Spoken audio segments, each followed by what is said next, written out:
Hello everyone and welcome back to my channel Edmund Mindaros.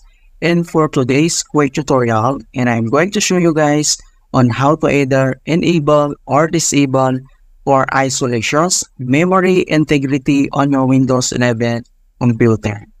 So core isolations is a security features of Microsoft Windows that protects important core processes of Windows from malicious software by isolating them in memory, while memory integrity, also known as hypervisor, protected core integrity, is a security features that makes it difficult for malicious programs to use low-level drivers to hijack your computer.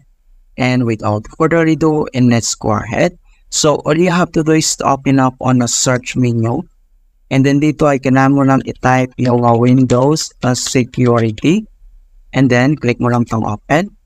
And then dito sa Windows Security, ang next step ay kailangan mo lang i-select dito yung Device Security. So click lang natin yan. And then dito sa Device Security, makikita mo kaagad dito yung Core Isolations. So Core Isolations helps keep your device safe by protecting the Windows kernel. And then next step, kung paano ba natin ito enable or disable. And then next ay kailangan lang natin i-click tong Core Isolation Details. So click lang natin yan. And then makita mo kaagad dito yung kanyang memory integrity.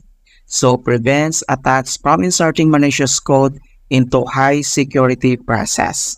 Kung paano natin ito enable or disable, makikita mo dito na naka-disable siya and naka-turn off.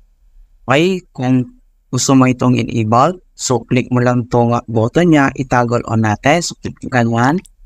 And then if you receive user account control, and then click mo lang itong yes. So makikita mo dito na naka-enable na siya.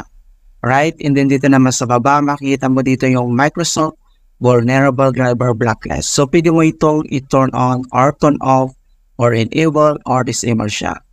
Okay, so ganun lang po kasimple on how to enable or disable core isolations, memory integrity in Windows 11. And please don't forget to like this video, subscribe to my channel for more quality content. Thank you guys and see you in my next tutorial.